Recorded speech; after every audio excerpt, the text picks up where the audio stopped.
Pascal's triangle. It's a set of numbers formed in the shape of a triangle using certain process, as shown here. And you know this already. I'm not going to talk to you about how this is formed. I'm also not going to talk about how you can see the pattern of numbers in this triangle. Say for example, this pattern 1, 2, 3, 4, 5, etc. form a set of natural numbers. 1, 3, 6, 10, etc. form a set of triangle numbers. And there are many more number patterns from this triangle.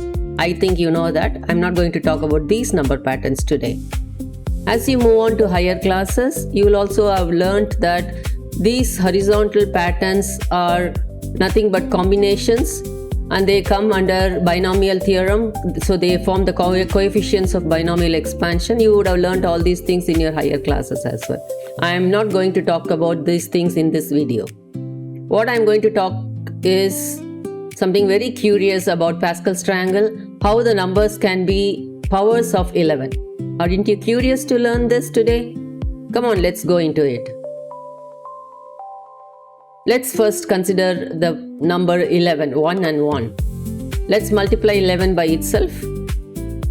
Using the traditional methods, you get this 11 and 11 placed like this. You get 121. You can see that the end numbers are 1 and 1 and the middle number is 2, which is nothing but adding the 1 and 1 in the middle.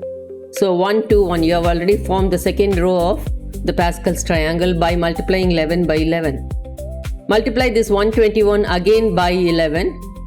If you proceed with the traditional multiplication methods, this is how you will write the answers. You can still see the end points are 11s, 1 and 1s.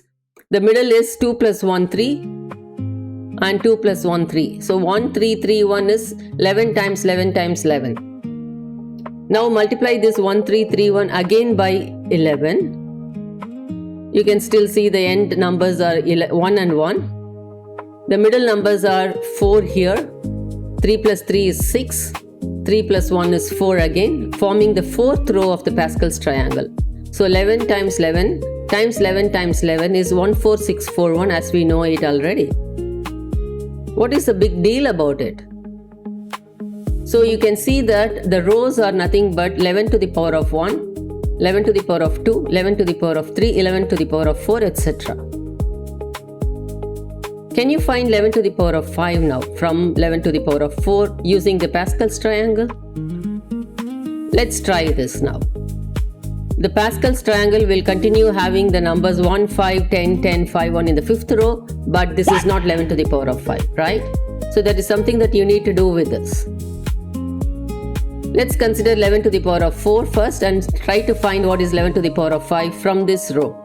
You know that the fifth row is 1, 5, 10, 10, 5, 1. How to find the actual value for 11 to the power of 5 using this row from the Pascal's triangle? The problem is here. So how to cope up with this? So let's first write all these three numbers as it is.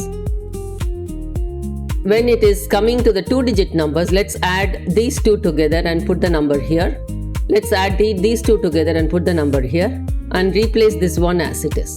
So 11 to the power of 5 is nothing but 161051, which is correct answer. Let's try more. Try to find 11 to the power of 6 from this row 1, 5, 10, 10, 5, 1, which will give you the next row 1, 6, 15, 20, 15, 6, 1. Can you find 11 to the power of 6 from this row? I'll give you some time on this.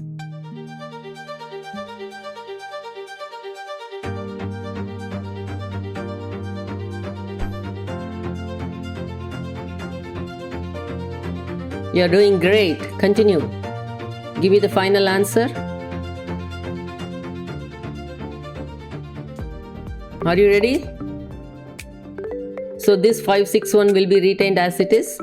0 plus 1 is 1. 5 plus 2 is 7. 6 plus 1 is 7. 1 is as it is. So 1771561 will be the answer for 11 to the power of 6. This can also be got from the sixth row of the Pascal's triangle. Now let's go one more question. 11 to the power of 7 is how much? The clock starts now. You have to form the seventh row and find the answer from the row. You're doing great. Very good. Are you done? This is the answer. The 7th row is here. Continue the process. 1, 7, 1 as it is. 5 plus 2, 7. 5 plus 3, 8. 1 plus 3, 4. 7 plus 2, 9. And 1 as it is. So 11 to the power of 7 is nothing but 19487171. Check it in your calculator. It will be the same. So the new pattern that we have formed today is that these numbers simply form powers of 11. Apart from combinations and binomial coefficients, the number as such gives you the powers of 11. Whichever power you want to do, you can continue with the Pascal's triangle and get the powers of 11 quickly. Wasn't that interesting? Thanks for watching. Until next video, bye bye.